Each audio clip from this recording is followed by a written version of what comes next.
There are a lot of things to be concerned about in the world today, but there's a difference between things that we're concerned about and things we actually have influence over, and that's what we're talking about today.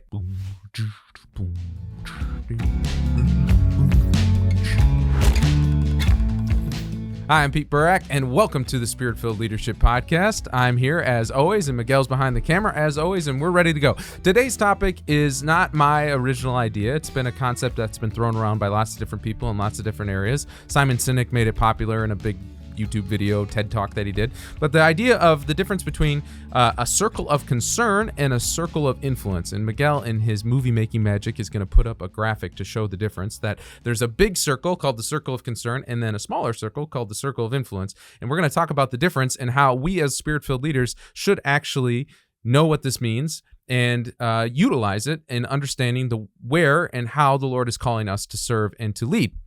Because here's basically how it goes, that there are lots of things in the world, lots of things in our lives that we can be concerned about.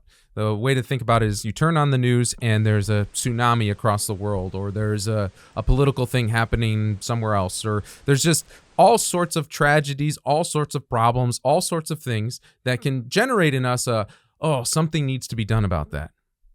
And that's good. And there's a certain degree that demonstrates our ability to still have empathy, compassion, and willingness to see positive change in the world. And as Christian disciples, as Catholics, we are called to renew the temporal order. We're called to invest not only in heaven and in our relationship with the Lord, but through our relationship with the Lord, we are called to serve and to give and to transform and to bring about greater justice and all that. And that's all really, really important.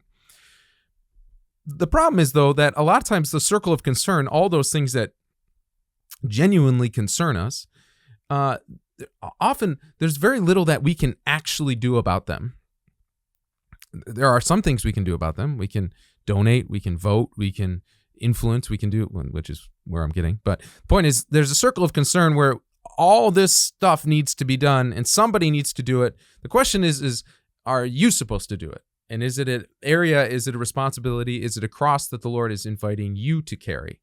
Because the interesting thing about the circle of concern is the more you focus just on the things that are concerning, that are big and out there, a lot of times the less you'll actually do about it because it's just so overwhelming. Like, how do I possibly end the famine in, some African country? How do I possibly end the civil unrest in some state or city in the South, or the crime rate in Detroit, or there's all sorts of things that are constantly in the news. And it's like, well, what do I actually do about that? And how can I possibly do anything about that? So that's the circle of concern. But then within the circle of concern is what we would call the circle of influence, which is those things, those people, those relationships, those environments, those circumstances that we actually have a direct impact over, that we can, through our actions, through our, I guess both action and inaction, we directly influence those things. And so the interesting thing is the more you focus on your circle of influence, it actually expands and reaches more and more of the circle of concern. But the more you focus on your circle of concern, the less you actually focus on the things you can influence, and your circle of influence shrinks and shrinks and shrinks. And so it's the idea that the kind of quintessential example of this is Mother Teresa. Mother Teresa, when she was called into serving the poorest of the poor in India, it was, I'm sure she was concerned about the poorest of the poor in America and in different, in Australia, but she was called to influence literally the man on the street as she walked through the town. As she walked through Calcutta, there was somebody who needed her. That's her circle of influence. And the more she did that over and over and over again, faithfully, hidden, small, persistent, investing in her circle of influence, what did we see? It grew. Nobel Prize winner, missionaries of charity all over the world now, serving the poor in America and in Australia and all those places that she may have been once concerned about, but she focused on her circle of influence and was faithful to the task and to the cross that the Lord offered to her, and she said yes to it, and she was faithful to it, and she submitted to it, and in doing so, the Lord opened greater and greater doors for her to go. And for some people, that will never, the greater doors will never open. But the point is that as a disciple, it's not my responsibility to pick up crosses that I just notice. It's my responsibility to pick up the cross that Jesus asked me to carry, because that's the one that he's carrying with me. That's the one that he is going to utilize both for my own fruitfulness and impact, but also for my own purification. And a lot of times we might end up picking up and carrying crosses that the Lord never intended for us to carry. And then we wonder why they're so heavy. And we wonder why they're such a burden. Because Jesus says, my yoke is easy and my burden is light. Why? Because if it's the yoke that he's calling us to, then he is yoked with us in it. And he's able to carry us and give us the grace we need in order to be faithful to it. So, circle of influence, circle of concern. How do you know when something is your circle of influence compared to a circle of concern? So I want to just give you 3 things to keep in mind as you discern what your circle of influence is. And these are not, again, as always in this show, it's not like a comprehensive list of the ways we understand our circle of influence or understand these concepts, but it's just 3 things to keep in mind. The first is, very often your circle of influence is going to be connected to already established relationships. Who are the people you already know, you already interact with, you already love, you already struggle with?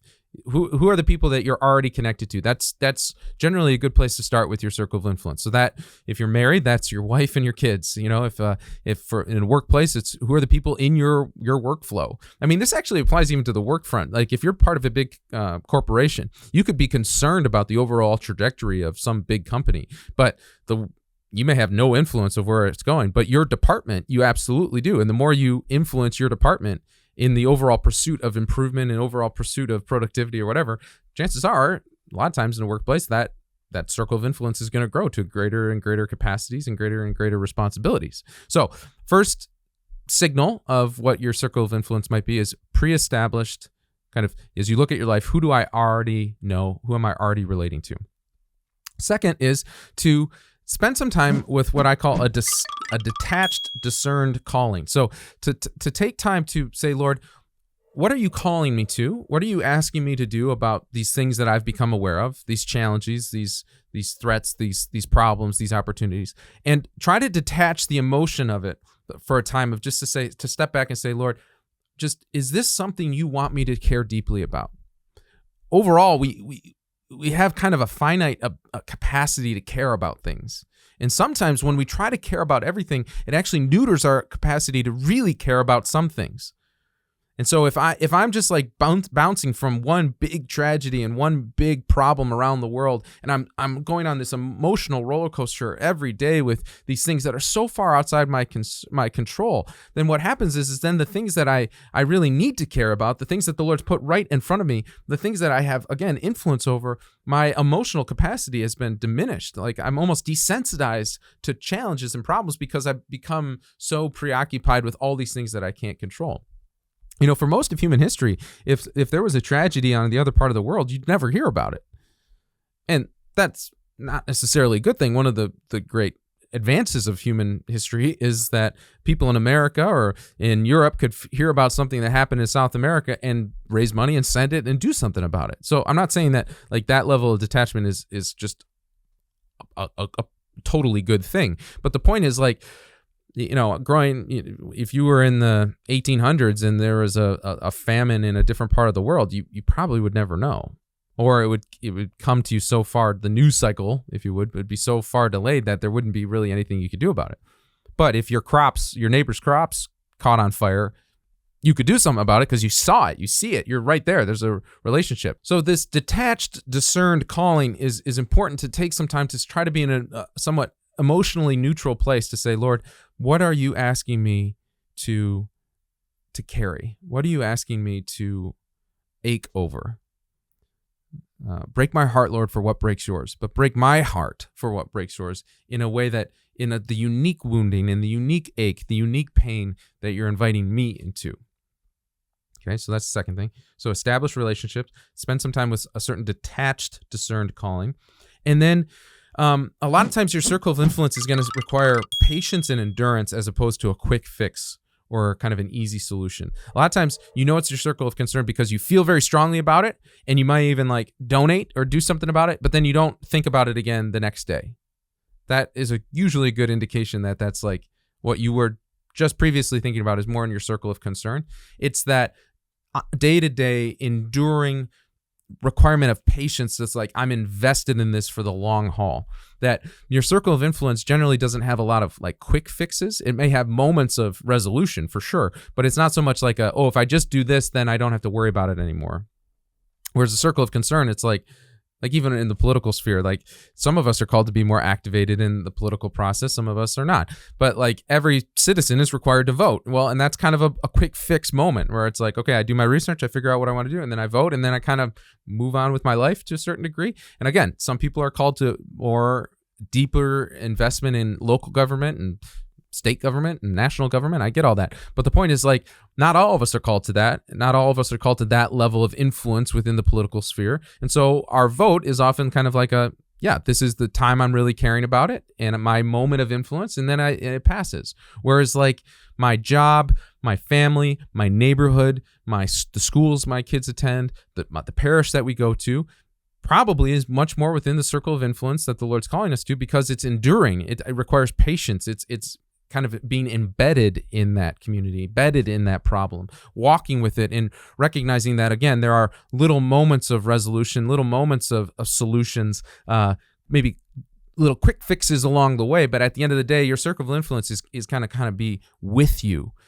And it's not a flash in the pan. It's not, I thought about it on Monday and I'm not even thinking about it on Wednesday. I thought about it on Monday because it influences my Wednesday. You see the difference? I thought about it on Monday, don't have to think about it on Wednesday. I think about it on Monday because I know I'm also going to have to think about it on Wednesday, and then Friday, and then the following week, and the following year, and ongoing and ongoing. Okay? So your circle of influence, kind of indicators of what it might be. Look at your established relationships. Spend some time with this detached, discerned calling, figuring out what the Lord's calling you explicitly and specifically to focus on. And then generally, your circle of influence is going to require a degree of patience and endurance that the circle of concern will not. So these are some ideas on circle of influence, circle of concern that can help you as a spirit-filled leader discern and focus on what the Lord is really calling you to do. I'll be praying for the Lord to give you insight in that and to give you the patience and the humility to say yes to your circle of influence. Because the other thing that can creep in is pride could creep in to say, my circle of influence, what I want to see, my impact isn't big enough. It's not flashy enough. It's not noticeable enough. It's not grand enough. And the Lord may be calling you to a grander, more noticeable, more recognized platform, more significant, if you will, influence. But the key thing, again, remember, as a disciple, as Mother Teresa taught us, it's not about being successful. Another way to put it, it's not about being flashy or even recognized or grand or having bigger influence. That's not what it's about. It's about faithfulness. It's about obedience. It's about saying yes to what the Lord has called you to do and faithfully living that out. So this has been the Spirit-Filled Leadership Podcast. I'm Pete Burak. Thank you so much for watching. We'll be back with another episode soon, and continue to send us those comments and ideas and thoughts, because we love hearing from you, and we hope this is a blessing to you. God bless. Come, take my hand.